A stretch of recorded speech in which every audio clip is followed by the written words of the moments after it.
आत्मवंदन आत्मवंदन ऋताताई, अनघाताई, श्री प्रमोद दादा. आराधना ध्यान समूहातील सर्व बंधू भगिनींना नमस्कार. श्री समर्थांच्या वाङ्मयातील मोती या सदरात आज आपल्याशी संवाद साधणारे आलेत श्री प्रमोद दादा वाळवेकर. दादा, आपले आराधना समूहात स्वागत आहे. प्रमोद दादांनी आपल्या समूहाला दोनदा भेट दिली आहे. 22 फेब्रुवारी 2025 रोजी दासबोधातील एका ओळीवर त्यांनी उद्बोधक विवेचन केले होते व 27 सप्टेंबर 2025 रोजी त्यांनी माता आनंदमयी यांच्याबद्दल उत्कृष्ट माहिती आपल्याला दिली होती. योगाभ्यासक, योग प्रशिक्षक, तबलावादक, अनेक आध्यात्मिक उपक्रमांचे आयोजन, आध्यात्मिक विषयांवर लेखन अशा विविध क्षेत्रांमध्ये दादांचे प्रावीण्य आहे. परमपूज्य डॉक्टर देशमुख काका यांचा अनुग्रह व परमार्थ शास्त्राच्या अभ्यासासाठी परमपूज्य पंदाताई गंधे यांचे मार्गदर्शन त्यांना लाभले आहे. आज तुटक ध्यान या विषयावर दादा आपल्याशी संवाद साधणार आहेत. मी दादांना नम्रपणे विनंती करते की दादा, तुम्ही आपला संवाद सुरू करावा. धन्यवाद. लोकाभिरामं रणरङ्गधीरं राजीवनेत्रं रघुवंशनाथं कारुण्यरूपं करुणाकरन्तं श्रीरामचन्द्रं शरणं प्रपद्ये. मनोजवं मारुततुल्यवेगं जितेन्द्रियं बुद्धिमतां वरिष्ठं वातात्मजं वानरयूथमुख्यं श्रीरामदूतं शरणं प्रपद्ये. शुकासारिखे पूर्णवैराग्यजांसे वसिष्ठा परिज्ञानयोगेश्वराचे कवी वाल्मिका सारिखा मान्यैसा नमस्कार माझा सद्गुरु रामदासा. जय जय रघुवीर समर्थ. भगवंताच्या चरणी तसेच आमच्या श्रीगुरूंच्या चरणी साष्टांग नमन करतो. सर्व संतांना नमन करतो. भारत मातेला वंदन करतो. उपस्थित सर्व आपण साधक अभ्यासक आपणा सर्वांना सुद्धा सादर अभिवादन करतो आणि आजच्या चिंतनाला प्रारंभ करतो. तुटक ध्यान असा आजच्या चिंतनाचा विषय आहे आणि या समूहावर ध्यानाचा अभ्यास करणारे अनेक लोक प्रश्न विचारतील की हे असं काय, टायटल असं का? त्याचं कारण आहे, आमच्या श्रीगुरूंचा एक लेख आहे, त्याचं टायटलसुद्धा तुटक ध्यान असंच आहे. त्या लेखाच्या आधाराने आपण हा चिंतन प्रपंच मांडणार आहोत आणि समर्थांची ओवी त्याच्याकरता आपल्यासमोर आहे. समर्थांचा 14व्या दशकातली 8व्या समासातली 36वी ओवी आहे. अखंड ध्यान निरूपण नावाचं हा समास आहे.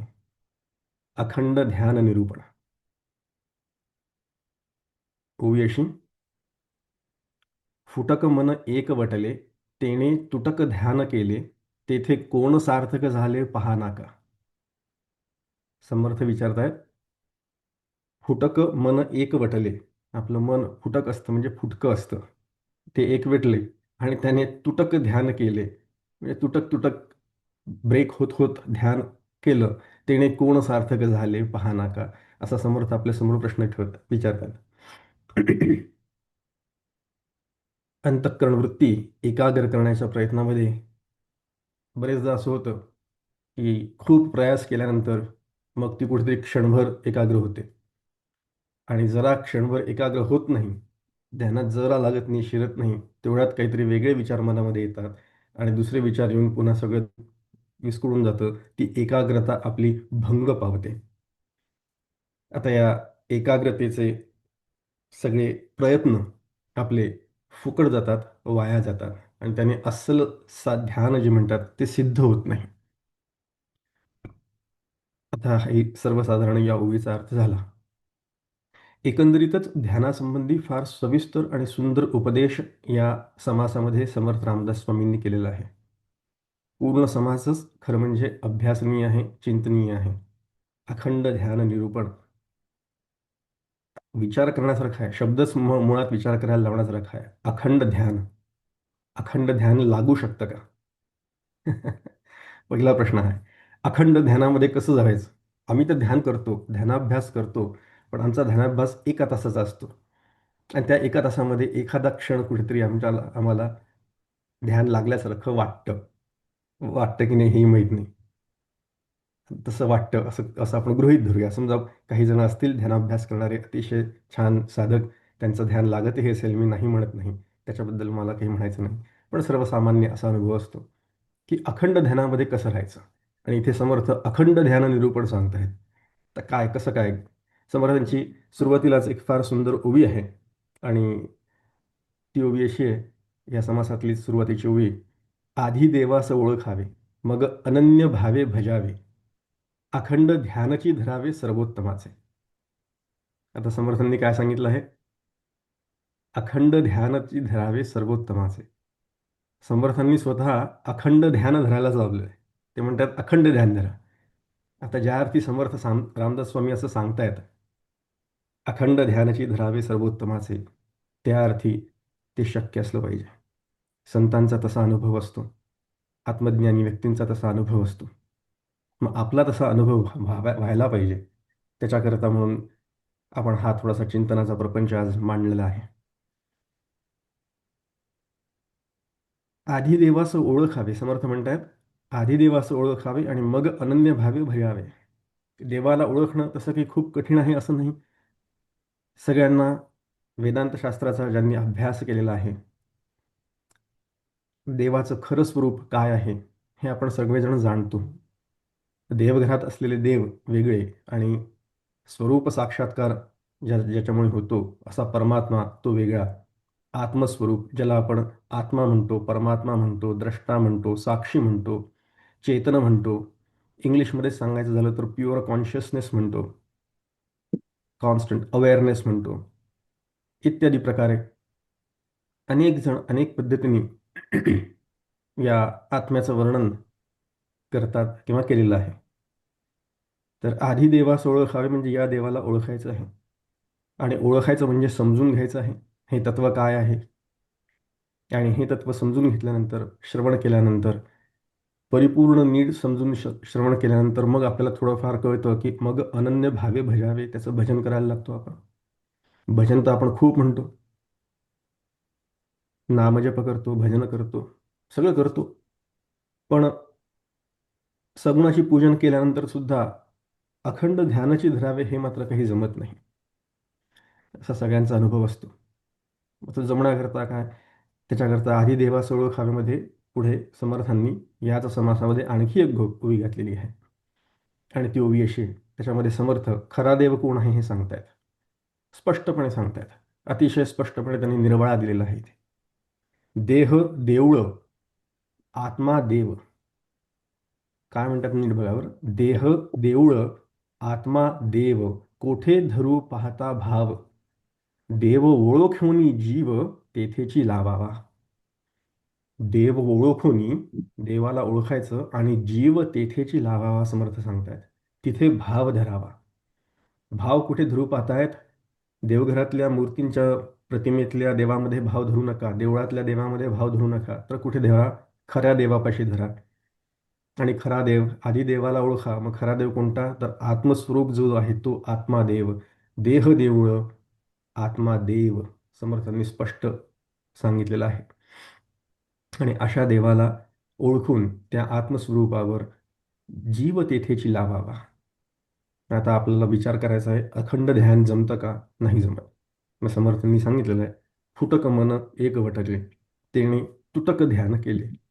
आता हे फुटकं मन एकवटायचं कसं, तुटक ध्यान होतं कसं, याचा थोडासा विचार आपण करूया. मगाशी मी म्हणालो, सगळं आपण ध्यानाभ्यास करणारे आहात.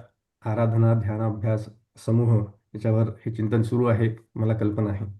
पण तरीसुद्धा आपलं स्वतःचं विस्कळीत झालेलं आणि पांगलेलं चित्त जे असतं, त्या पांगलेल्या चित्ताला एकाग्र करायचं, एकवटायचं, आणि एकवट करून एका ठिकाणी फोकस ठेवायचा, याला ध्यान म्हणतात का?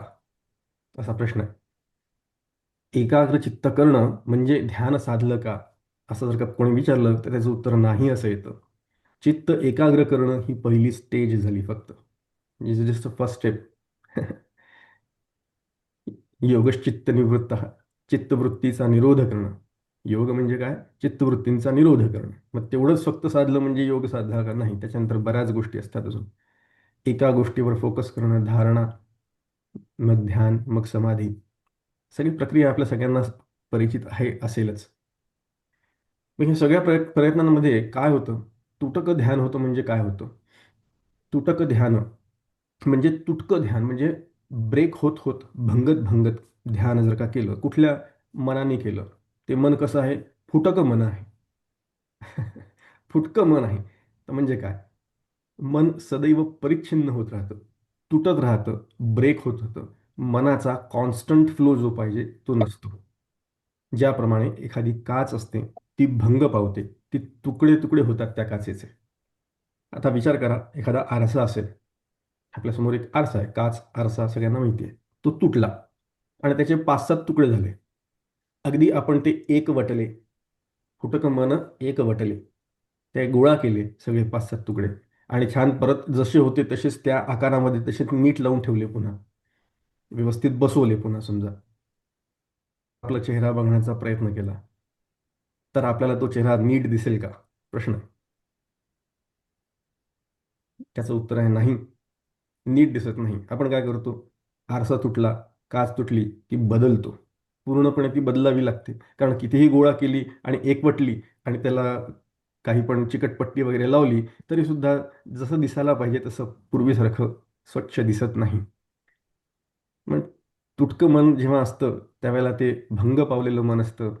त्याला गोळा करायचं, एकवटायचं आणि त्याने ध्यान करायचं. हे कसं जमणार आहे? असा समर्थ प्रश्न विचारतायत. आणि ते ध्यान कसं होईल? करायला बसलाच तर. ते ध्यानाचं स्वरूप काय असेल? त्याच्यामध्ये पडलेल्या, या जीवाच्यामध्ये पडलेल्या त्या आत्मस्वरूपाचं जे प्रतिबिंब आहे, ते प्रतिबिंब किती स्पष्टपणे आपल्याला दिसेल? असा प्रश्न आहे. मग त्या ध्यानाची क्वालिटी कशी असेल? म्हणून नीट लक्षात ठेवायचं, की प्रतिबिंब स्वच्छ पडलेलं पाहिजे, स्पष्टपणे.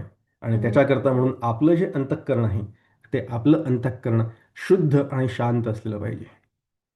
परमार्थामध्ये आणि या विचारांमध्ये अतिशय स्पष्टता हवी. आपल्या परमार्थशास्त्राचा हा सगळा अभ्यास जो आहे, हा अभ्यास मनाला, आपल्या चित्ताला म्हणजेच आपल्या अंतःकरणाला समाहित करून स्वच्छ आणि शांत करण्याचा आहे. यालाच साधना असं म्हणतात, लक्षात घ्या. अंतःकरण आणि अंतःकरणाचे 4 घटक याचा विचार मागे करून झालेला आहे. आणि आपण सर्वसुद्धा तो जाणतात असा मी अझ्युम करतो आणि पुढे चलतो. अंतःकरणाचे 4 घटक आपण विचारामध्ये आणतो नेहमी शास्त्राचा अभ्यास करताना. मन, बुद्धी, चित्त आणि अहंकार. मन हे संकल्प विकल्प करणारं काम करतं. बुद्धी हे निर्णय घेण्याचं काम करतं. तो घेतलेला निर्णय पकडून ठेवण्याचं काम चित्त करतं. आणि ह्या तिन्ही गोष्टी ज्या अधिष्ठानावर होत असतात त्याला अहंकार असं म्हणतात. अहंकार. आता हे सगळं आपण ऐकलेलं आहे, याचा विचार केलेला आहे. मग साधना म्हणजे काय?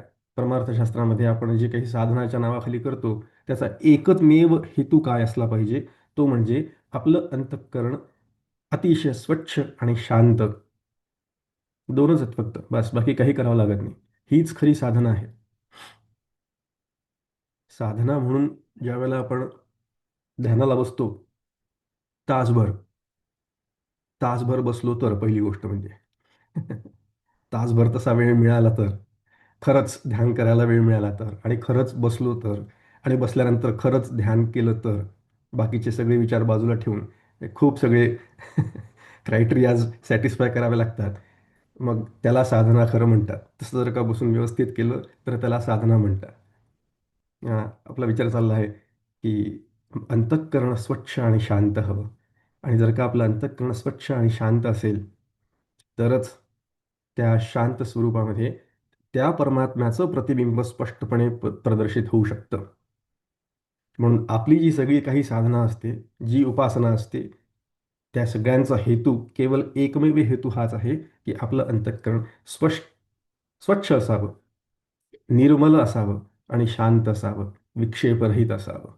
मलदोष, विक्षेप दोष, पुन्हा त्या विषयामध्ये मी आत्ता जात नाही, पण या 2 शब्दांनी तुम्हाला लक्षात आलं असेल मला काय म्हणायचं आहे.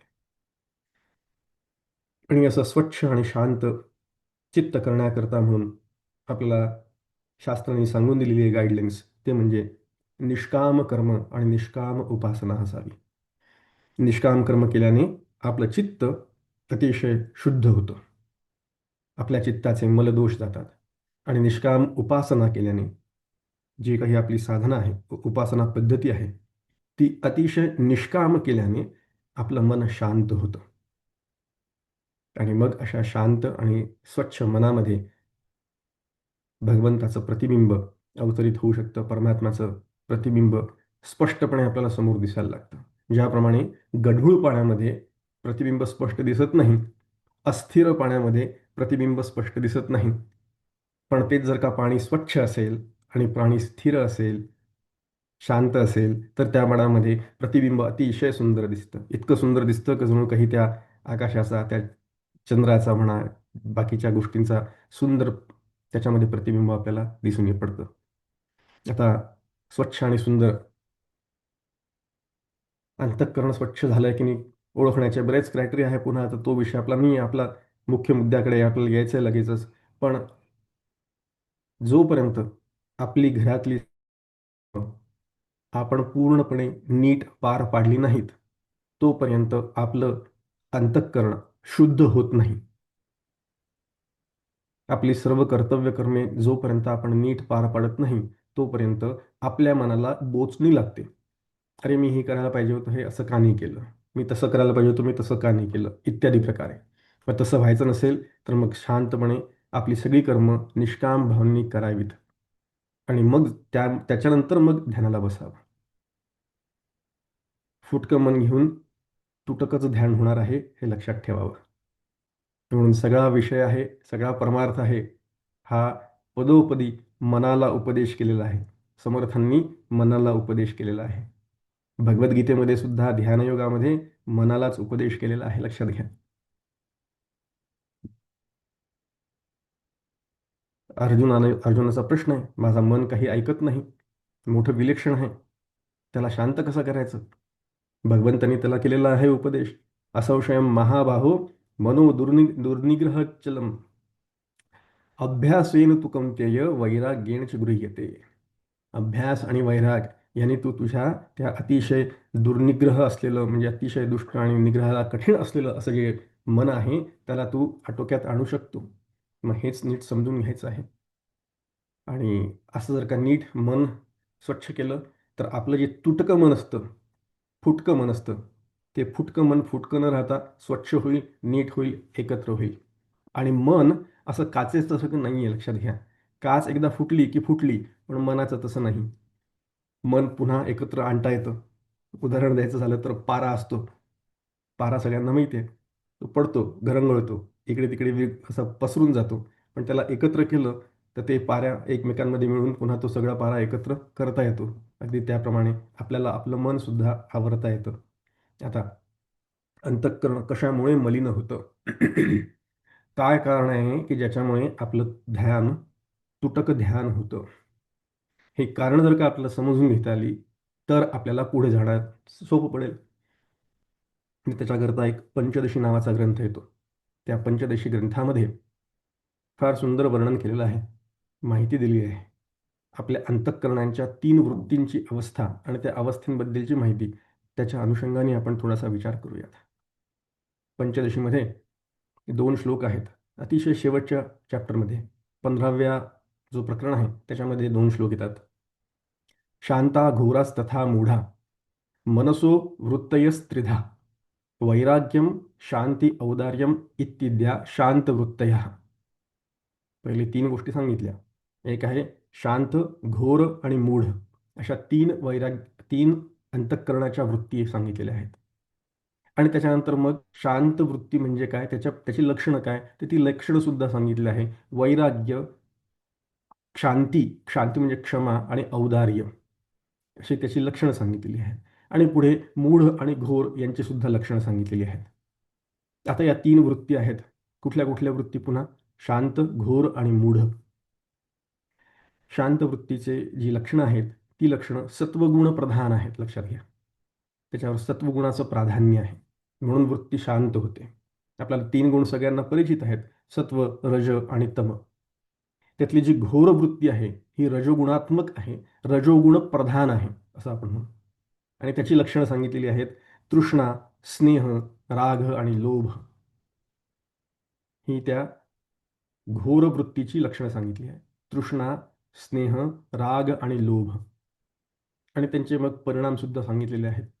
सत्वगुणाचा परिणाम काय असतो? युजली सत्वगुण माणसाचा परिणाम कसा असतो? तो स्वतः शांत असतो आणि दुसरे पण सत्वगुणी माणसाच्या उपस्थितीमध्ये शांत होतात किंवा होण्याची शक्यता असते. तर रजोगुण, तृष्णा, स्नेह, राग, लोभ जिथे असतो, रजोगुण प्राधान्य जिथे असतं, तेव्हा तो जो माणूस, जो साधक असतो, तो स्वतः शांत नसतो, म्हणजे स्वतः दुःखी असतो. आणि त्याच्यामुळे दुसरेही सुखी दुःखी होतात, दुसरे पण अशांत राहतात. हा रजोगुणाचा प्राधान्य असल्यामुळे रजोगुणाचा हा परिणाम आहे किंवा घोर वृत्तीचा हा परिणाम आहे असं आपण म्हणू. आणि तिसरी वृत्ती आहे मूढ वृत्ती. मूढ वृत्तीमध्ये सांगितलं आहे संमोह आणि भय ही त्यांची लक्षणं दिलेली आहेत. संमोह, भय, संशय अशा प्रकारची याची लक्षणं आहे. आता ही तमोगुण प्रधान आहेत. मूढ वृत्ती ही तमोगुण प्रधान आहे आणि ती तमोगुण प्रधान असल्यामुळे ती स्वतःचा हा तर नाश करतेच करते, पण कदाचित दुसऱ्यांच्याही नाशाला कारणीभूत होते, लक्षात घ्या. आता वास्तविक हे तीन गुण वेगवेगळे आहेत असं नाही. तीनही गुण वृत्तीमध्ये असतात. अंतःकरण वृत्तीमध्ये तीनही गुण असतात. कधी कधी प्राधान्य एखाद्या वृत्तीचं जास्त असतं. कधी सत्वगुण प्रधानता असते, तर कधी रजोगुण प्रधानता असते. म्हणून अभ्यास करताना नीट लक्षात ठेवायचं. साधक म्हणून अभ्यास करताना आपल्याला सत्वगुणाची वृद्धी ठेवायची आहे. प्राधान्य सत्वगुणाला द्यायचं आहे, जेणेकरून आपला सत्वगुण प्रबळ होईल. या पद्धतीने आपलं चिंतन, आपली उपासना असली पाहिजे. म्हणून जी घोर वृत्ती आहे किंवा मूढ वृत्ती आहे, त्यांना थोडंसं शांत करायचं आणि सत्वगुणाची वृत्ती म्हणजे जी शांत वृत्तीचं वर्णन केलेलं आहे, त्या शांत वृत्तीला प्राधान्य द्यायचं, त्याला सांभाळायचं. आता थोडासा उलट विचार करत जाऊ, म्हणजे मग ही जी लक्षणं सांगितलेली आहेत आत्ता, आपला विचार काय चाललाय? आपला विचार चाललाय तुटक मन आणि तुटक ध्यान. फुटक मन आणि तुटक ध्यान. ते ध्यान न लागण्याकरता म्हणून कारणमीमांसा चालली आहे आपली.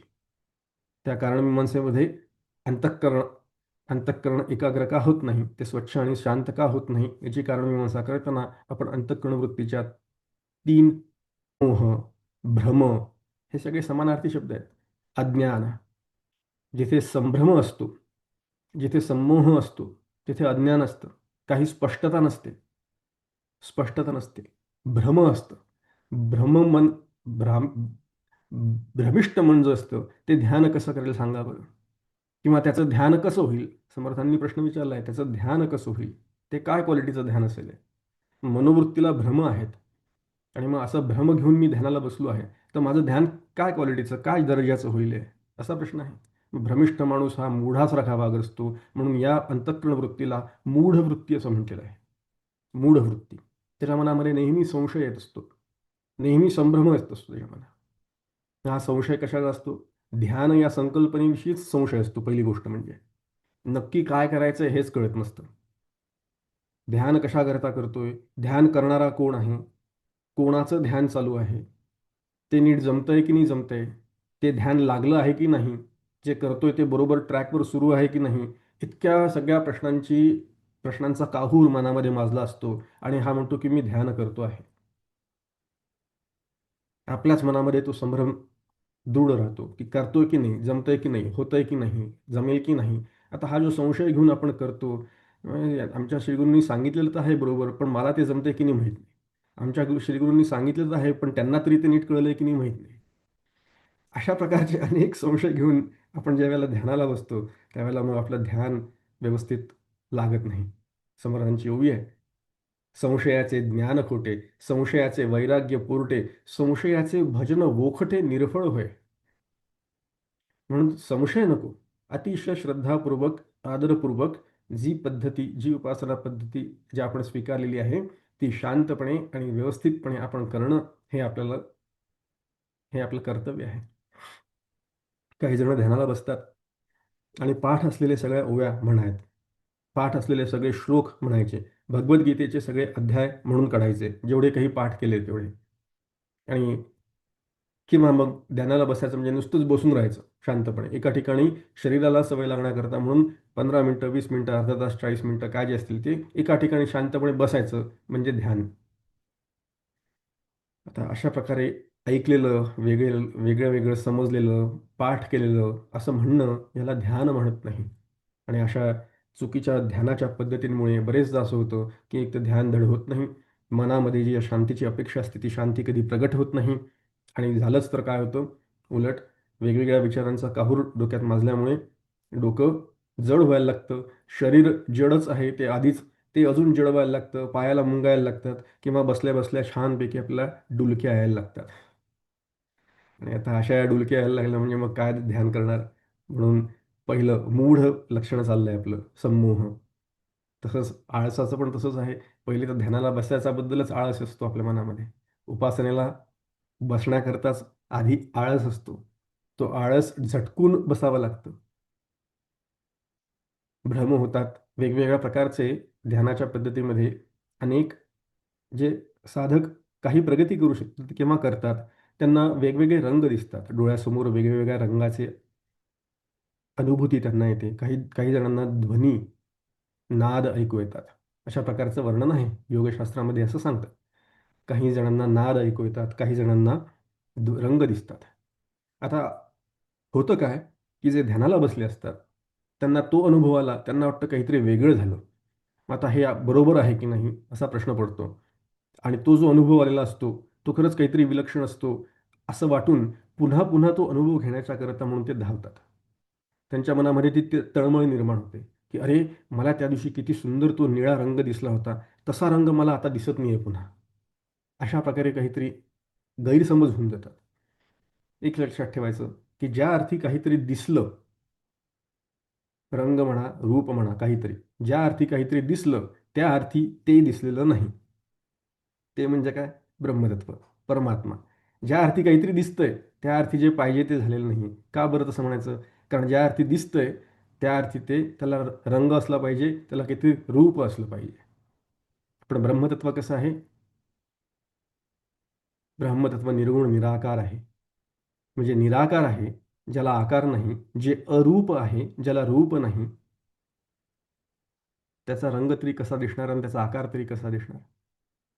म्हणून जोपर्यंत अशा ध्यानाच्या प्रक्रियेमध्ये असं काहीतरी दिसण्याचं, काहीतरी ऐकू येण्याचं, काहीतरी बघण्याचा पाठपुरावा सुरू आहे, तोपर्यंत खरं ध्यान लागत नाही. खरं चित्त आपलं शांत झालेलं नाही हे लक्षात ठेवायचं. आणि म्हणून त्या रंगाच्या, त्या रूपाच्या मागे धावायचं नाही. दुसरा अजून एक असा प्रश्न पडतो अनेक जणांना, की मी ध्यानाला बसलो आणि माझं खरंच ध्यान लागलं आणि मी खरंच जर का समाधीत चाललो गेलो, तर मग माझ्या जेवणाचं काय होईल? माझ्या शरीराचं काय होईल? माझ्या प्रपंचाचं काय होईल? माझ्या घराचं काय होईल? घरातल्यांचं काय होईल? ध्यानाबद्दल एक पराकोटीची काहीतरी विचित्र कल्पना घेऊन बसलेले असतात आणि गोष्टी वाचलेल्या असतात. स्वामी विवेकानंदांची गोष्ट वाचली असते. रामकृष्ण परमहंसांनी त्यांना पायाचा अंगठा लावलेला असतो आणि त्या पायाच्या अंगठानी त्यांचं सगळं जगत रामकृष्णांच्या विवेकानंदांच्या समोर असं गरगरायला लागतं वगैरे वगैरे. मग तसं झालं आणि मी घाबरून गेलो तर काय? अशा प्रकारचं ध्यानाविषयी भयसुद्धा मनात असतं. आता तेवढा विचार आपल्याला करायची आवश्यकता नाही आहे. असं घाबरून जायची काही आवश्यकता नसते. काय होतं, शांतपणे बसण्याची सवयच आपल्याला लागलेली नसते मुळात. शांतपणे बसण्याची सवय नसते लागलेली. शांत कसं असावं, शांत कसं राहावं, आपल्याला शांतताच घाबरून टाकते. लक्षात घ्या.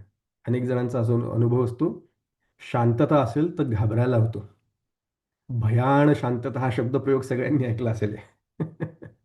त्या भयाण शांततेमुळे सगळे घाबरून जातात. तसं का होतं? त्याचं कारण असं आहे, की या शांततेची सवयच नसते. कारण सतत कोलाहलात वावरायची इतकी सवय झालेली असते आपल्याला, की घरामध्ये शांतपणे बसणं हे माहितीच नसतं. सगळेजण घरातनं निघून जातात आणि ज्यावेळेला मी घरात एकटा असतो, त्यावेळेला मग मी शांत बसायला पाहिजे खरं म्हणजे. त्या शांततेचा अनुभव घ्यायला पाहिजे. पण तसं होत नाही. मी लगेच फोन घेतो आणि माझ्या मित्रांना फोन करायला लागतो. टीव्हीचा रिमोट घेतो आणि टीव्ही ऑन करतो. असं जर का झालं, तर आपली शांती, त्या शांतीची सवयच नसते. म्हणून आपण विचार केला, तमोगुण प्रधान असलेल्या अंतःकरण वृत्तीचा, ज्याचं नाव आहे मूढ अंतःकरण वृत्ती. आता जरा घोर अंतःकरण वृत्तीचा आपण थोडासा विचार करूया. आता ही घोर अंतःकरण वृत्ती असते ती कशी काम करते? त्याचे जे लक्षणं सांगितले आहेत ते तृष्णा, स्नेह, राग आणि लोभ अशी 4 लक्षणं इथे त्यांनी याच्यात सांगितलेली आहेत श्लोकामध्ये. आता आपली अंतःकरण वृत्ती जर का अशी रजोगुण प्रधान असेल, रजोगुण प्रधान ही चित्तवृत्ती असेल, तर त्यांनी आपलं ध्यान, आपलं फुटकं मन हे तुटकं ध्यान करणार. तर कसं? तर तृष्णा सांगितलेली आहे. सतत काहीतरी अखंड हवं, अजून हवं, अधिक हवं आणि अखंड हवं. अशा ज्या आधाशीपणाची जी वृत्ती असते आपली, इच्छांची जी एक मालिका असते, अजून पाहिजे, अजून पाहिजे, अजून पाहिजे. भोग भोगलेले असतात, सगळ्या प्रकारचे पदार्थ खाऊन झालेले असतात, पण तरीसुद्धा पुन्हा पुन्हा ते करून खावेसे वाटतात. याला तृष्णा असं म्हणतात. सगळ्या प्रकारचे भोग भोगून झालेले असतात, तरी पुन्हा पुन्हा ते भोगावेसे वाटतात. अखंड हवे, अजून हवे, अधिक प्रमाणात हवे, असं अनिवार्यपणे सतत वाटत राहणं, आपल्या इच्छांची मालिका न थांबणं, याला तृष्णा असं म्हणतात. लक्षात घ्या. आणि जोपर्यंत आपली ही तृष्णा आहे, जोपर्यंत आपली ही तृष्णा शमत नाही, तोपर्यंत आपलं अखंड ध्यान कधी लागू शकणार नाही. आज वाटतं हे मिळालं, समजा एखादा भोग मिळाला, समजा आज मला मिळाले, गुलाबजाम मिळाले खायला, वा वा छान गुलाबजाम.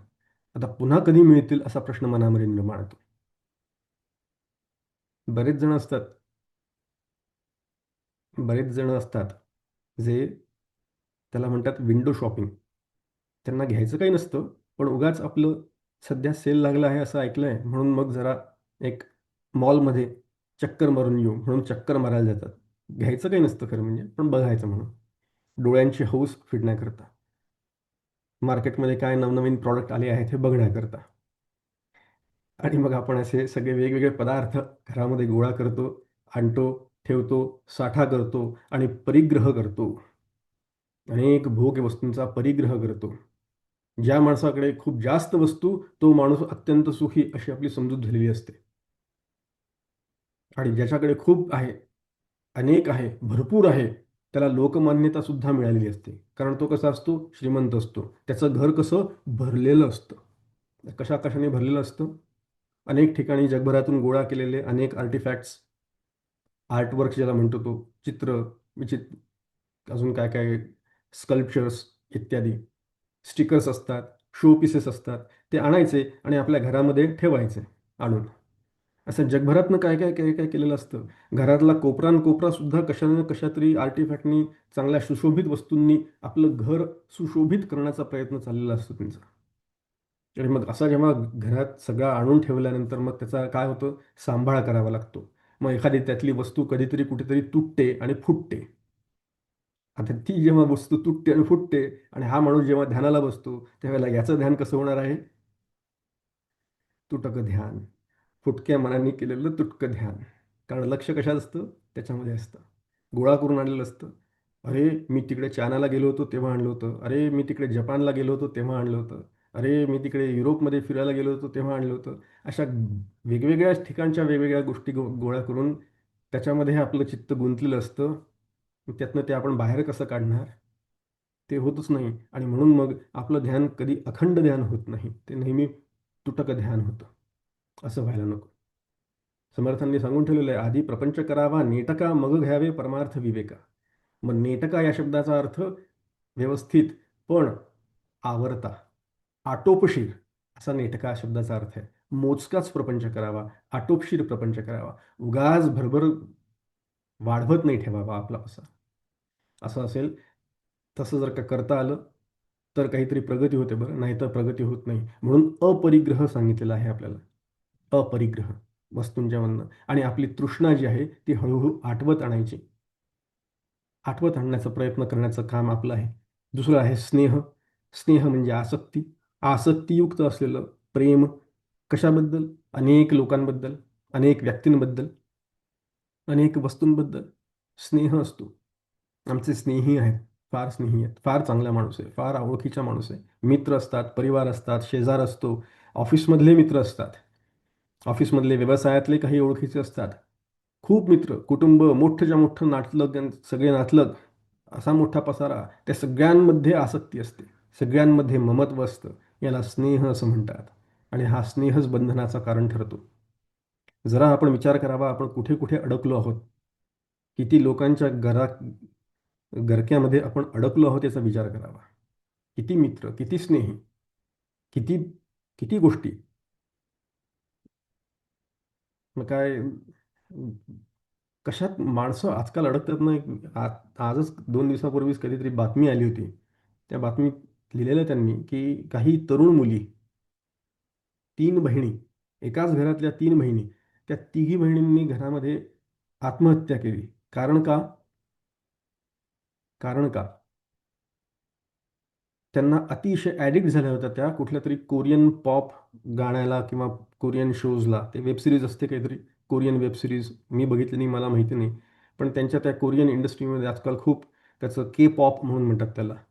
त्याच्याकरता त्या खूप अतिशय आसक्त झालेल्या, त्याच्यात त्यांचं सगळं मन. आणि त्यांच्या वडिलांनी त्यांच्या हातातनं फोन काढून घेतला. काय जरा कल्पना करा. तरुण मुलगी आहेत, 3 घरातल्या बहिणी, 15-16 वर्षाच्या काहीतरी आहेत. त्यांना त्यांच्या हातातून त्यांनी फोन काढून घेतला वडिलांनी. आणि म्हणून यांनी काय करावं? आत्महत्या केली. आता हे कुठे मन आपलं अडकलेलं आहे लक्षात घ्या. कुठे मन आपलं गुंतलेलं आहे. असं त्यांच्याबद्दल झालं, पण आपलं पण कुठेतरी कुठेतरी गुंतलेलं असतं. आपल्याला देखील कुठेतरी अपेक्षाभंग होतो. आपली कुठली तरी स्नेही व्यक्ती, आवडती, अतिशय आवडती, ओळखीची, जवळची मित्र, मैत्रीण, जी कोणी असेल ती, ती जेव्हा येते त्यावेळेला परिवारामध्ये, नातलगांमध्ये काहीतरी धुसफूस, काहीतरी मागे पुढे थोडंसं होतंच. भांड्याला भांडं वाजलं असं जे आपण म्हणतो. तसं होतं, नेहमी होतं. मग हे जे आपल्या ज्या अपेक्षा असतात, आपल्या मनाप्रमाणे काही गोष्टी होत नाहीत. बरेचदा अपेक्षाभंग होतो. उगाच एकमेकांना काहीतरी टोचून बोलल्यासारखं होतं. मान अपमान होतात. हेवे दावे, रुसवे फुगवे सगळ्यांच्या अनुभवाचे आहेत. सगळे रजोगुणाची लक्षणं चाललीत बरं. घोर, आपल्या जीवाला काय घोर लागला आहे असं आपण म्हणतो. हा घोर शब्द, ही अंतःकरण वृत्ती, याचं वर्णन चालू आहे, लक्षात घ्या. घोर अंतःकरण वृत्ती काय सांगते आपल्याला? एक तृष्णा, दुसरा स्नेह. ही स्नेहवृत्ती रजोगुण प्रधान असलेली, त्याच्यामुळे आपल्या चित्ताला कधी शांत बसू देत नाही. आपलं अंतःकरण शांत बसू देत नाही, म्हणून आपल्याला अखंड ध्यान लागत नाही. आपल्या मनामध्ये अनेक वेळेला दुसऱ्यांनी केलेला मान आणि अपमान आपण आठवत बसतो, उगाळत बसतो. आपलं मन क्षुब्ध होतं त्याने. आणि असं क्षुब्ध मन घेऊन ज्यावेळेला आपण ध्यानाला बसतो, त्यावेळेला मग हे फुटकं मन काय करणार? तुटक ध्यान करणार. त्याचं ध्यान, अखंड ध्यान होत नाही. म्हणून आपलं मन, आपला स्नेह कुठे आहे, आपली आसक्ती कशात आहे, ते काढून घ्यावी. राग पुढचं आहे. राग म्हणजे तेच पुन्हा अनुकूल आणि प्रतिकूल, राग आणि द्वेष. आपल्याला जसं हवं आहे तसं घडलं, मला जसं अपेक्षित आहे तसं घडलं, माझ्या आवडती व्यक्ती आली तर मला राग.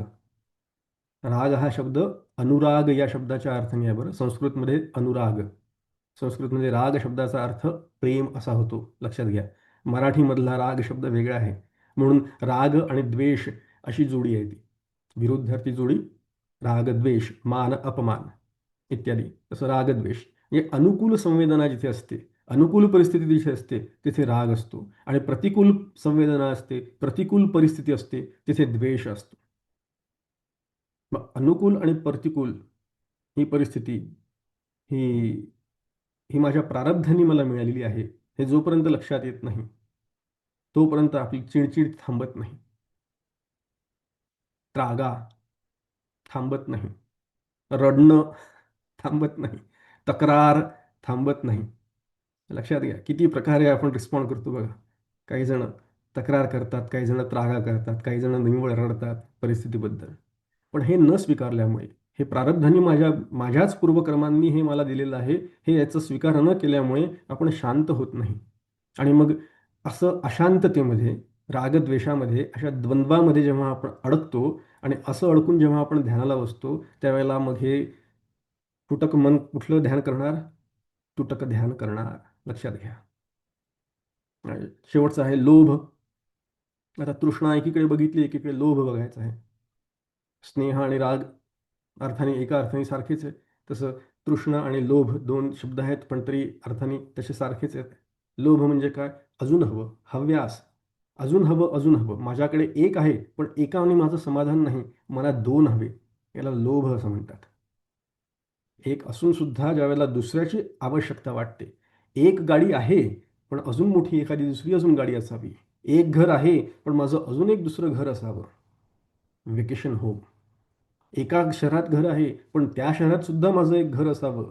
अशाच प्रकारचा ज्यावेळेला माणसाला वाटतं, त्यावेळेला त्याला लोभ असं म्हणतात. आणि याचा करता हव्यास असतो. संपत्तीचा हव्यास, कीर्तीचा हव्यास. आणि अशा हव्यासापायी जेव्हा मनुष्य धावतो, साधक धावतो, त्यावेळेला मग हा लोभ आवरता येत नाही पटकन. आवरता येत नाही. आणि मग असं जेव्हा सगळं मनामध्ये एवढे सगळे विकार भरलेले असतात, त्यावेळेला मग कसं कसं होणार आहे ध्यान?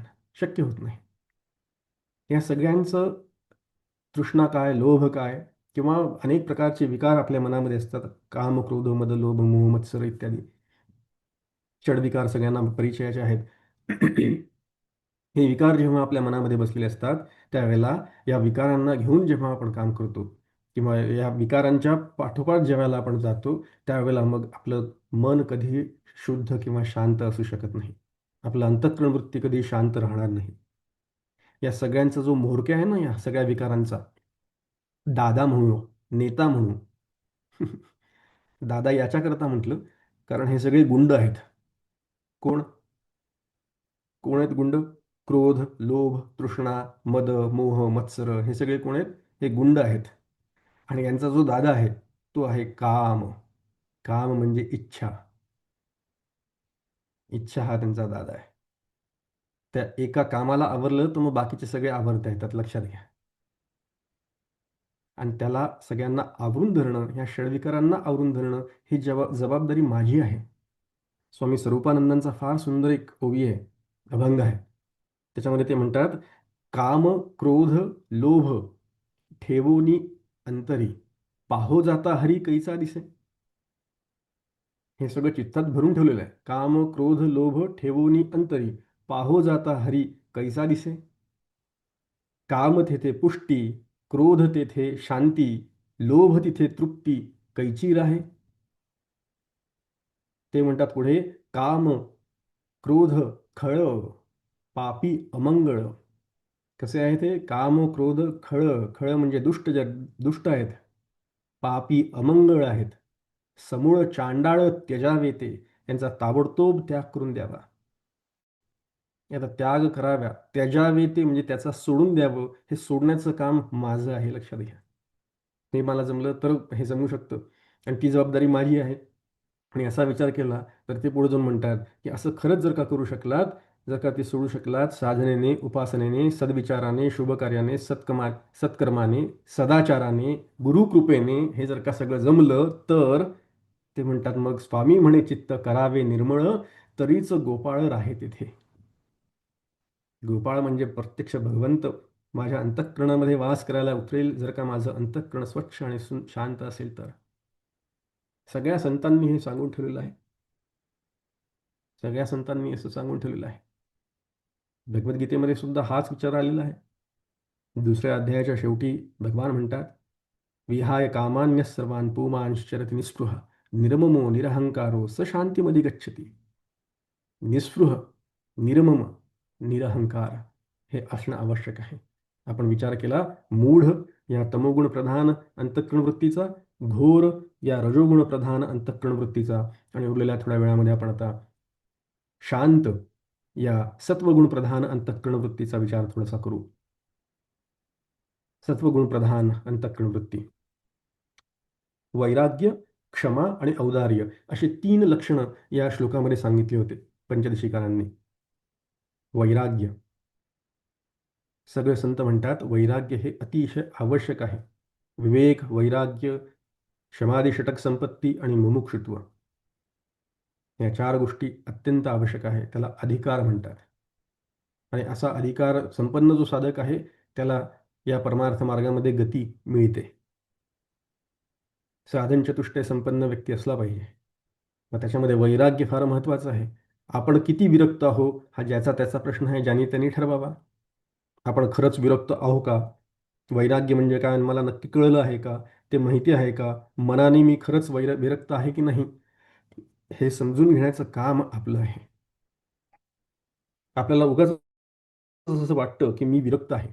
मी खूप ऐकलेत प्रवचन. आता मला कळलेलं आहे वैराग्याची अतिशय मला समज आलेली आहे, असं मी म्हणतो. पण आत्ता या क्षणी सगळं सोडून जाण्याची तयारी आहे का? त्याचं उत्तर जर का हो असं आलं, तर तो खरा विरक्त. आणि त्याचं उत्तर जर का नाही असं आलं, तर अजून आपल्याला सगळं सोडून देण्याची आपली तयारी झाली नाही. एक कथा बघू पटकन.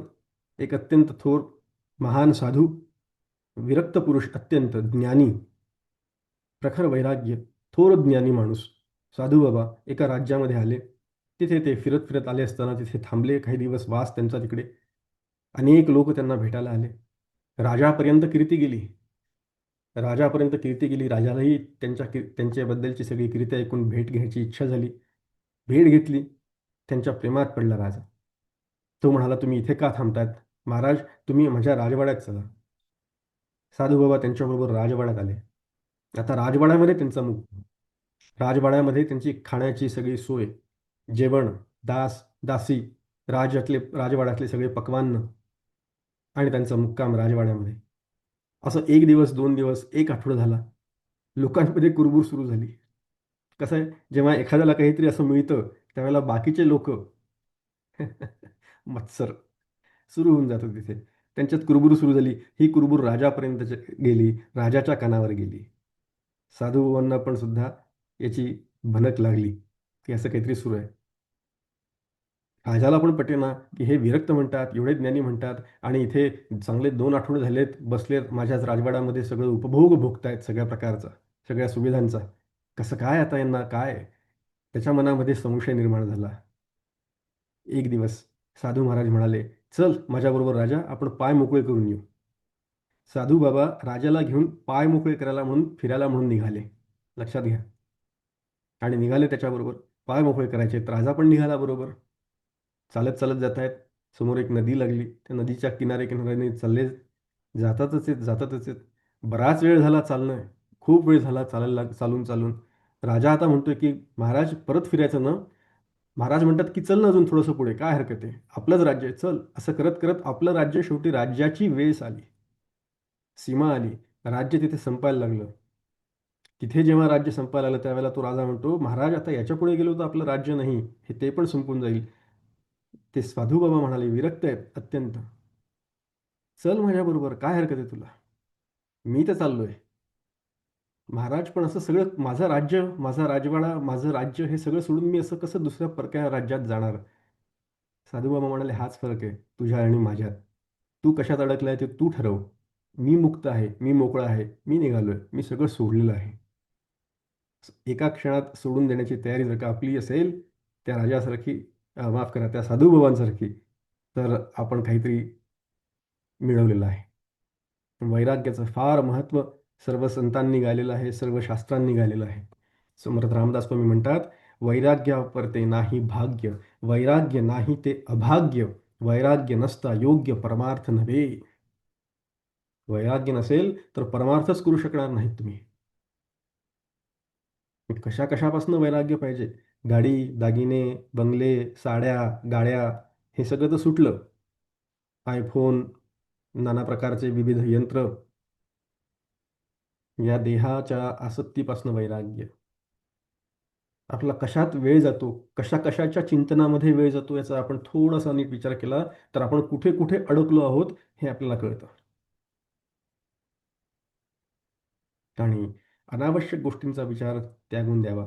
जे आवश्यक आहे आपल्या प्रपंचाकरता. आता मला अगदी जाणीव आहे की इथे आपण जे वैराग्याचे बद्दलचे हे आदर्शवत असं जे वैराग्याची आत्ता मी भूमिका मांडली त्या दृष्टांतातनं, ते साधूबाबाची तसं आपल्यापैकी कोणाचं नाही आहे आणि नसावं पण. आपण सगळेजण गृहस्थ आहोत. आपल्याला घर गृहस्थी सांभाळणारे आपण आहोत. पण तरीसुद्धा घर गृहस्थीमध्ये असताना सुद्धा त्यांच्याबद्दलचं वैराग्य आपल्या मनामध्ये असावं. असावं. व्यक्ती, वस्तू, घटना आणि परिस्थिती यांच्याच विचारामध्ये आपण सतत जगत असतो हे लक्षात घ्या. व्यक्ती, वस्तू, घटना आणि परिस्थिती, आपलं वैराग्य या सगळ्यांच्या बाबतीत असावं. व्यक्ती बदलत नाहीत, व्यक्तींना सोडून जायची आवश्यकता नाही. सगळं सोडून, घरदार सोडून कुठे निघून जायची माझी आवश्यकता नाही, पण मनाने मात्र मी हे सगळं सोडलं पाहिजे. असलेल्या अनेक वस्तू मी त्यांचा त्याग मनाने करता आला पाहिजे, उपभोग घ्यावा, त्या हव्या, पण त्यांचा त्याच्यामध्ये अडकून पडू नयेत. ज्या घटना आणि परिस्थिती माझ्या आजूबाजूला घडतायत ते सगळे ईश्वराचं नियोजन आहे, अशा पद्धतीने मन शांत ठेवून त्याच्याबद्दल जे काही गरजेचं आहे ती तरतूद करावी. परिस्थिती नेहमी बदलत असते, लक्षात घ्या. परिस्थिती आपली नेहमी बदलत असते. आज श्रीमंत आहे, उद्या दरिद्री आहे. आधी आम्ही दरिद्र होतो, आता श्रीमंत झालो. परिस्थिती बदलत असते. पण तीच परिस्थिती अनेक वेळ अजून अजून उगाळत बसण्याची आवश्यकता नसते. तुम्हाला काय माहीत, आमच्या वेळेला, आमच्या काळी आम्ही शाळेमध्ये 5-5 मैल चालत जायचो. तुम्हाला काय माहीत, तुम्हाला आता हे सगळं फुटकून मिळतंय, हातामध्ये मोबाईल आहे. आम्हाला तर किती पुस्तकं मिळवण्याकरता लायब्ररीमध्ये जाऊन बसून आम्ही अभ्यास करायचो. असं सांगणं आणि तेच सतत सांगत राहणं आपल्या नातवांना, आपल्या मुलांना, याची आता आवश्यकता राहिलेली नाही आहे. हे जाणावं, परिस्थिती बदलली आहे आता. आमच्या काळी असं होतं, आमच्या काळी तसं होतं, असं म्हणत राहणं. आणि मग काय होतं? असं म्हणत राहणं, एकीकडे असं घोकत राहणं आणि तिकडे जाऊन ध्यानाला बसणं. आणि ज्यावेळेला असं करून ध्यानाला बसतो, त्यावेळेला ते मन पुन्हा कसं राहतं? फुटक मन एकवटले, तुटक ध्यान केले. म्हणजे ते ध्यान तुटकंच राहतं, लक्षात घ्या. दुसरं आहे, लक्षण चाललंय आपला, विचार चाललाय दुसऱ्या लक्षणाचा, तो आहे क्षमा. फार सुंदर शब्द आहे क्षमा, आणि अतिशय महत्त्वाचा पण आहे. क्षमा म्हणजे काहीतरी आपल्या आयुष्यामध्ये काहीतरी कोणाचे किरकोळ अपराध जे झाले असतील, काही दोष, काही अपमान आपल्याबद्दल आपल्याला प्राप्त झालेले, त्या अपराधांना, त्या दोषांना, त्या अपराधांना, काय म्हणतात त्याला, तात्काळ तिथल्या तिथे सोडून देणं, त्याला क्षमा असं म्हणतात. नाहीतर हे काय होतं, हे आपल्या डोक्यात बसतात आणि हे अपमान, हे मान अपमान, हे त्याने मला तसा बोलला, ती मला तसं म्हणाली होती, हे आपण वर्षानुवर्ष आपल्या डोक्यात घेऊन बसतो, लक्षात घ्या. वर्षानुवर्ष. 1 नाही, 2 महिने नाही, 3 महिने नाही, अनेक वर्ष. आता आजी झालेली असते, पण ती आजी तिच्या लग्नामध्ये तिच्या सासूबाईंनी तिला कसा त्रास दिला हे आठवते आणि दुःखी होते. आपल्या नातीच्या लग्नामध्ये ती म्हातारी आजी तिच्या सासूंनी कसा तिला त्रास दिला हे आठवते आणि त्यांनी ती दुःखी होते, व्यथित होते आणि तडफडते, चिडते आणि ती म्हणते, मी सोडणार नाही तिला, मी सोडणार नाही तिला. तिने मला असा त्रास दिला होता माझ्या सासूनी, असं ती आजी म्हणते. ती मुलगी विचारते, काय आहे? नात विचारते, कशा करता तुझी एवढी तडफड चालली आहे? लग्न आहे माझं छान, आता एन्जॉय कर. नाही, मी सोडणार नाही तिला. आणि शेवटी ती नात म्हणते आजीला, तू पण आता लवकर वरती जा, तिला सोडायचं नसेल तर, नाहीतर ती अजून पुढे चालली जाईल. अशी परिस्थिती होऊन बसते. क्षमा. क्षमा हा एक अतिशय सुंदर गुण आहे. लोकांची आपण उणीधुणी काढत बसतो.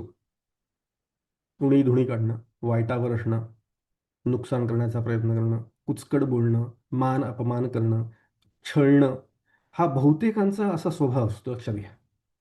तो स्वभाव त्यांचा आहे, आपला नाही ना, एवढं बघायचं. आणि तो त्यांना लखलाभ सुखतो. ते तसे आहेत, ते तसेच राहणार आहे. त्यांना तसं करूनच सुख मिळतं, हे लक्षात घ्या. जे आपल्याला दोष देतात, जे आपला अपमान करतात, त्यांना आपला अपमान करण्यामध्ये सुख मिळतं म्हणून ते करतात, लक्षात घ्या. त्यांना सुख मिळावं, त्यांना सुख मिळावं जर का असं आपल्याला वाटत असेल, तर त्यांना ते केल्याने सुख मिळतं. मला नावं ठेवल्याने जर का ते सुखी होणार असतील, तर त्यांना खुशाल सुखी होऊ द्यात. मी त्यांना नावं ठेवण्याची गरज नाही, हे आपल्याला लक्षात आलं पाहिजे. म्हणून त्यांचा विचार करायचा नाही, माझा विचार करायचा आहे. आणि मी त्यांना क्षमा केली का? क्षमा का करायची? क्षमा केल्यानंतर माझं मन शांत होणार आहे. जर का मी त्यांना क्षमा केली नाही, तर त्यांनी इतकं बोलतात ते मला, इतकं मला छळतात, इतकं मला काय काय नको नको ते म्हणतात, आणि हे सगळं मी सहन करतो. दुसऱ्यांचे अपराध सहन करायचे. तसा एक सहन करणं म्हणजे काय? 2 गोष्टी असतात क्षमामध्ये. एक, अंगात दम नसतो. मी सहन करतो कारण मला बोलता येत नाही दुसरं म्हणून. मला त्यांना उलटं बोलता येत नाही, त्यांना सिधं करता येत नाही, म्हणून मला सहन करावं लागतं बळजबरीने, हा एक प्रकार. आणि दुसरा प्रकार म्हणजे खरंच बलवानाची क्षमा ज्याला म्हणतात. मला काहीतरी बोलता येईल, मला काहीतरी धडा गिरवता येईल त्यांना, पण तरीसुद्धा मी त्यांना क्षमा करतो. मी त्यांना उलटी उत्तरे देत नाही. क्षमा करतो. मनामध्ये द्वेष नको. अशा व्यक्तींच्या बद्दल आपल्या मनामध्ये जर का द्वेष निर्माण झाला, तर आपलं अंतःकरण विचलित होतं आणि आपलं अंतःकरण शांत राहत नाही. म्हणून क्षमा करायची आहे. आपल्या सगळ्या नातेवाईकांना, आपल्या सगळ्या मित्रांना, आपल्या सगळ्या शत्रूंना सुद्धा. रामकृष्णांचं चरित्र आहे का? प्रभू रामरायाच्या मनामध्ये रावणाचा वध केल्यानंतर सुद्धा त्याच्यामध्ये अजिबात द्वेषबुद्धी नव्हती. लक्ष्मण म्हणाला, या रावणाचं कशाला काय करायचं आहे, पुढचे संस्कार वगैरे मी काही करणार नाही. विभीषण म्हणतो तसं. त्यावेळेला रामाचा उपदेश आहे. ते लक्ष्मणाला सांगतात की हा रामाचा भाऊ आहे रावण, असं समजून तू त्याचे सगळे उपचार करत उरलेले. वध केल्यानंतरची गोष्ट आहे, बरं लक्षात घ्या. म्हणून क्षमा मागावी, आपण क्षमाशील व्हावं. तो परमेश्वर प्रत्यक्ष परमात्मा अत्यंत क्षमाशील आहे, लक्षात घ्या. अनंत माझे अपराध देवा, घालीन पोटी पदी ठाव द्यावा. सुंदर पद आहे. अनंत माझे अपराध देवा, घालून पोटी पदी ठाव द्यावा. माझे अपराध पोटी घालण्याची क्षमता त्यांची आहे, त्या परमेश्वराची आहे, भगवंताची आहे, श्रीगुरूंची आहे. आणि मला जर का परमेश्वर व्हायचं असेल, परमेश्वर व्हायचं म्हणजे काय? स्वस्वरूपाची ओळख घेऊन मला सुद्धा मी तो आहे हे स्वीकारायचं असेल, तर मी सुद्धा तसंच क्षमाशील असायला हवं की नाही? मी सुद्धा तसंच क्षमाशील असायला हवं की नाही? म्हणून मी क्षमा केली हे सुद्धा विसरून जायचं, लक्षात घ्या. नुसते अपराध विसरायचे नाहीत. आपण काय करतो? हो, त्यांनी मला खूप असं म्हटलं होतं, त्यांनी माझा खूप असा अपमान केला होता, पण मी त्यांना आता क्षमा केली आहे. बरं. म्हणजे त्यांचे अपराध, म्हणजे ती व्यक्ती समोर आली, पुन्हा की ती समोर आल्याबरोबर त्या व्यक्तीचे सगळे अपराध आठवतात, त्या व्यक्तीने केलेल्या सगळ्या चुका आठवतात आणि त्या व्यक्तीला मी कशी क्षमा केली हे सुद्धा आठवतं. मग हे सगळं जर का आठवायचं असेल आणि इकडे ध्यानाला बसायचं असेल, तर अशा व्यक्तीचं ध्यान कसं होईल? तुटक ध्यान. विचार चाललाय आपला. जेव्हा आपण अशा प्रकारे कुठल्याही एका गोष्टीचा विचार करतो, त्यावेळेला क्षमा, फॉरगेट, फॉरगिव्ह अँड फॉरगेट. क्षमा म्हणजे फॉरगिव्ह आणि त्याच्यानंतर ती क्षमा केली हे सुद्धा विसरून जाणं, हे लक्षात ठेवायला पाहिजे. तिसरं आहे औदार्य. औदार्य म्हणजे गरिबांना मदत, असा साधा अर्थ होतो. ज्याला जे हवं आहे त्याला ते द्यावं. शक्य असेल तेवढी मदत करावी. शक्य असेल तेवढे निदान त्यांना 4 कौतुकाचे शब्द तरी बोलावेत. जिथे जिथे कुठेही स्पर्धा जिथे असेल ती स्पर्धा आटवण्याचा प्रयत्न करावा. असं जर का केलं तर आपण खऱ्या अर्थाने शांत होऊ शकतो. आपल्याला समाधान प्राप्त होऊ शकतं. एक दिवस अब्राहम लिंकन त्यांचे बरोबर सगळे निघाले होते घोड्यावरची, त्या काळची गोष्ट ही 1800 सालाची. अब्राहम लिंकन निघालेत, घोडे आहेत आणि जाताना त्यांना एक कीटक रस्त्यावर उलटा पडलेला दिसला.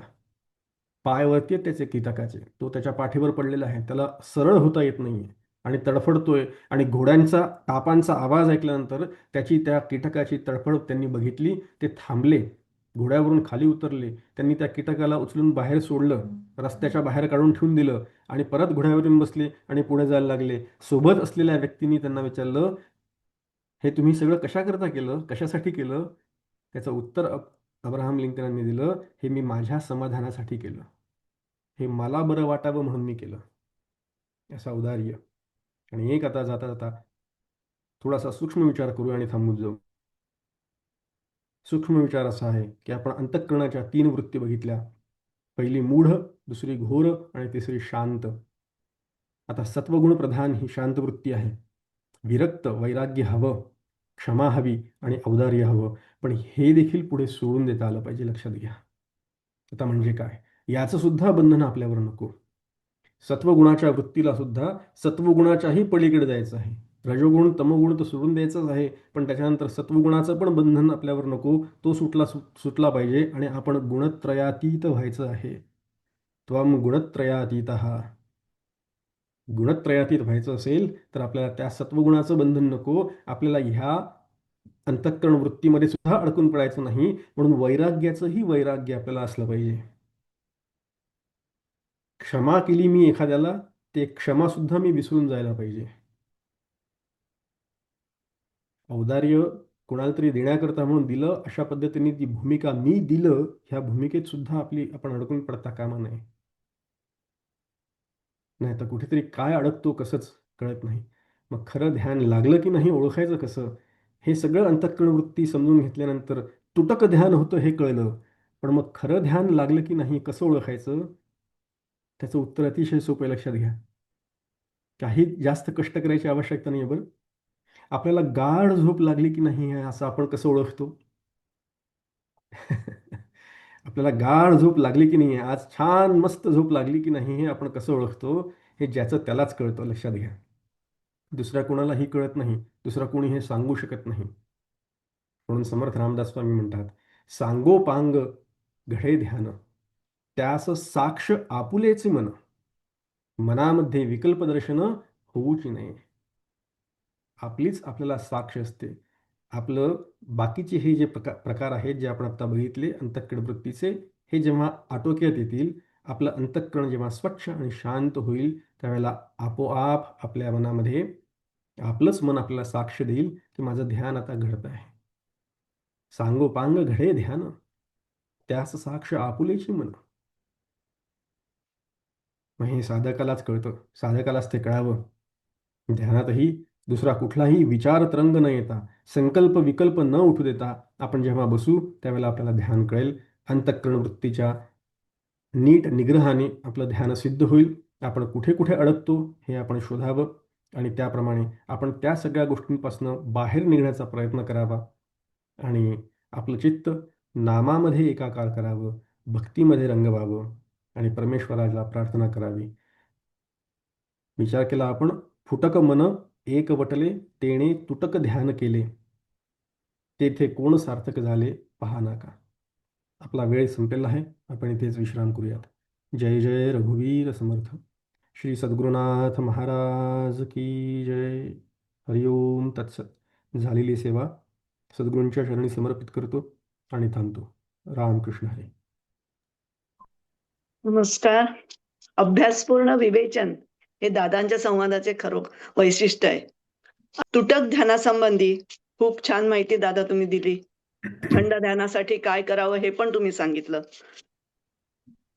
मन काचेसारखं नाही, ते पाऱ्यासारखं आहे. ते मन आवरता येतं, ते आवरायचा प्रयत्न आम्ही नक्की करू. नंतर अंतःकरणाच्या 3 वृत्ती तुम्ही समजावून सांगितल्या. त्या अजून समजावून घेण्याची खूप इच्छा आहे. तुम्ही त्यासाठी परत यावं आणि आम्हाला अजून नीट समजावून सांगाव्या. तसंच ध्यानाबद्दलचे गैरसमज म्हणजे आम्ही नेहमीच तुटक ध्यान करतो हे आता आम्हाला कळलं. आणि ते खरं खरं ध्यान कसं लागलं हे कसं ओळखायचं हे पण तुम्ही आम्हाला सांगितलं. अनावश्यक गोष्टींचा त्याग करावा. व्यक्ती, वस्तू, घटना, परिस्थिती यांचा मनाने त्याग करावा. ते पण करायचा आम्ही नक्की प्रयत्न करू. ऋताताईंच्या विनंतीला मान देऊन तुम्ही इथे आलात व तुटक ध्यान याविषयी जी माहिती दिली त्याबद्दल तुमचे मनापासून आभार मानते आणि याबद्दल अजून माहिती घेण्यास आम्ही खरोखर सगळे उत्सुक आहोत. दादा तुम्ही परत यावं ही विनंती. नमस्कार. नमस्कार.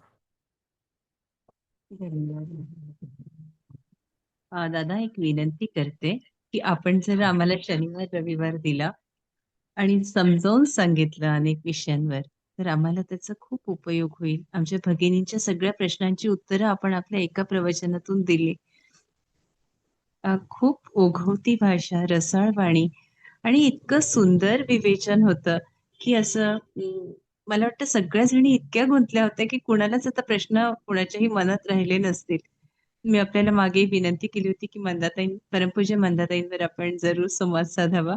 पण असे अनेक विषय आहेत की जे आपले आपण आमच्याशी संवाद साधू शकता.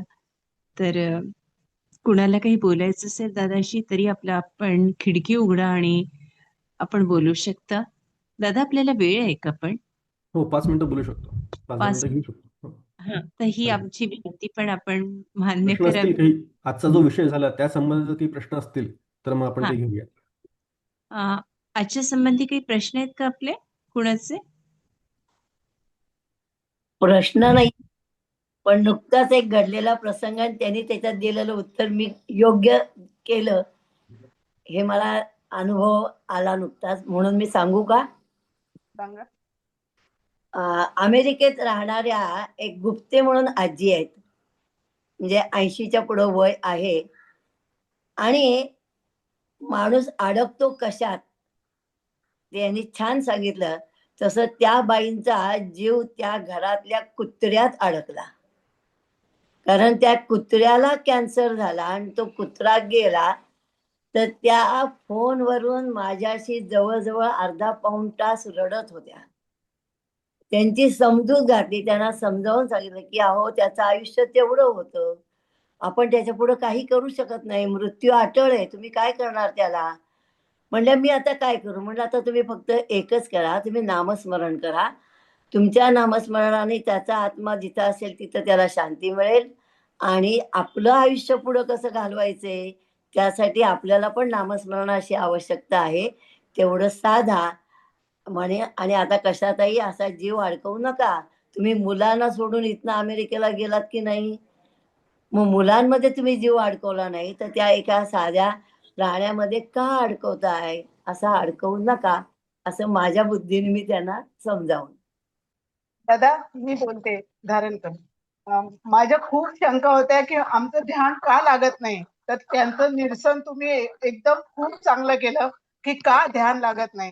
आम्ही सतत बसायचो ध्यानाला, पण ते मन इकडं तिकडं विचलित व्हायचं. पण तुम्ही एकदम खूप चांगल्या पद्धतीने समजावून सांगितलं ध्यान कसं करायचं, ध्यान का लागत नाही, याचे सगळ्याचे प्रश्नांची उत्तरं मिळाले. खूप धन्यवाद. आणि परत येऊन आम्हाला सखोल ज्ञान द्या, त्या परत विनंती. आणि ऋताताईंनी खूप छान हे चालू केलं सत्र, आणि आम्हाला वेगळी माहिती खूप मिळते, त्यांचाही मी आभार मानते. दादा पुन्हा एकदा विनंती करते, आपण अवश्य यावं, ही नम्र विनंती. आज इथेच आपली रजा मागतो. धन्यवाद, धन्यवाद, धन्यवाद. जय जय श्रीराम. श्री